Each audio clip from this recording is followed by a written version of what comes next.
Juan Kapitulo 6, versikulo 35. Si Jesus miingon kanila, "Ako mao ang pan nga naghatag sa kinabuhi. Ang muari kanako dili nagayod gutomon, ug ang mutuo kanako dili nagayod uhawon." Ang mga puno Pan sa kinabuhi. maglikon unta sa mong pagtuo ug gagaka kami sa pagtuman sa imong mahal nga kasuguan. Ang Ginoo manaa kaninyo. Sadto sa Ebanghelyo, sumala ni San Marcos. Sa pagkabanahon ni Jesus, sayo sa unang adlaw sa simana, napakita siya pag-una kang Maria Magdalena nga gipagawasan niyag pito ka yawa. Niadto si Maria sa mga tinunan ni Kristo, mitaho nila sa balita nga nagbangutan ug naghilak. Pagabati nila nga buhi siya o nakit-an ni Maria Magdalena, dili sila makatuo. Kumana ini, napakita siya laing porma sa duha ka mga tinunan samtang naglakaw sila padulong sa balangay. Ibalik sila, kini mga tawhana, gisugilon nila ang uban para wala sila tuho eh. Sura madugay sa Jesus mismo ipakita sa napulog usa samtang diha sila sa Kananan. Ikasab-an sila kay wala sila pagtuo ug gahig ulo. Nagdumili sila pagtuo sa kakita niya human sa pagkabanhaw niya. Nagiingnan sila, "Panlakaw kamo sa tibuok kalibutan o isangyaw ang maayong balita sa tanang binuhat." Ang Ebanghelyo sa Ginoo. Pasalamati ang Ginoo kay siya maayo, ang iyang gugma mulungtad hangtod sa kahangturan. Pasalamati ang Diyos sa tanang mga Diyos, ang iyang gugma malungtaron. Pasalamati ang Ginoo sa mga Ginoo, ang iyang gugma balungtaron.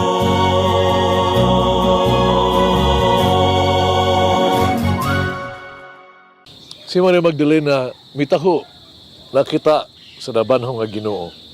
Mga disipulo wala mo tuo. Duha ka tawo nga mibalik gikan sa nasod nga nagtaho. Nga ilang nakita ang nabanhaw nga Ginoo. Mga disipulo wala gyapon mo tuo. Sa katapusan, si Jesus nagpakita aron pagbadlong kanila tungod sa ilang pagkawalay pagtuo. Dayon gipadala niya sila aron pagsangyaw sa Ebanghelyo ngadto sa tanang mga binuhat.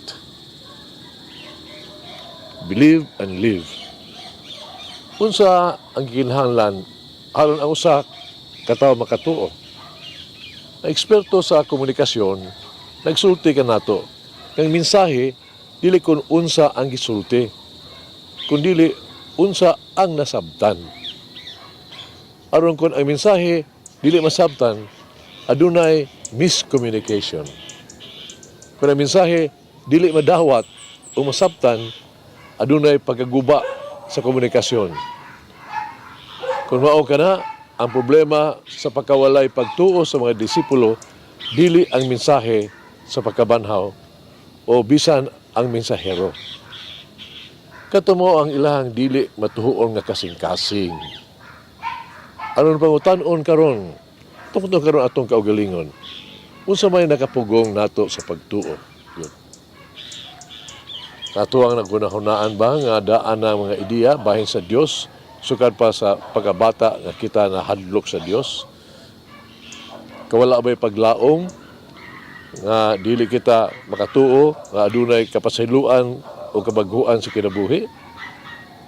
Ang kasakit ba nato ang giantos nga di nato makita sa unahan niini paingon sa langit o kalipay?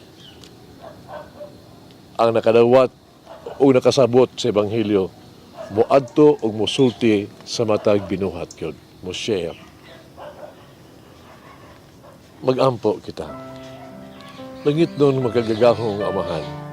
Salamat ako karong adlaw sa imong dakong gasa ni Jesucristo nga hinigugma mo, agahigugma mo ako pag-ayo nga imong ipadala ang imong bugtong anak aron mabuhi o mamatay alang sa kuang mga sala. Sa ulo ko sa iyahang mahimayaong pagkabanhaw karon. Ug naangkon ang kadaogan batok sa kamatayon ug sala. Hinaot nga mamatay ako matag adlaw sa akong sala o mapaduol kanimo sa usa sa imong dalan alang sa kuang kinabuhi. Ako magpuyo sa hingpit nga kalipay ni Kristo. Pasiluang ako mga sala, Ginoo. Himua kini sa akong kinabuhi. Amen. Mama Mary, among inahan, inspire my words and actions that I may always testify to the risen Lord. Mulangin ang Diyos magagahom sa tanan, Amahan, Anak, Espiritu Santo. Amen. May the Lord of the divine mercy bless us all, heal us from all diseases and suffering. Ayun unta niya kita, tanang mga sakit na sa lawas o sa kalag, body and soul. In the name of the Father, the Son, and of the Holy Spirit. Jesus, I trust in you. Amen. Whoever eats the bread of life will never hunger, says the Lord. Kay galaan inyong nabati ang pagpaambit ug hamubong pamalandong sa pulong sa Dios pinaagi sa tulumanon pan sa kinabuhi nga gidumala ni Monsignor Daddy Silva. Hangtod na usab sa sunod higayon, daghang salamat. The bread of life.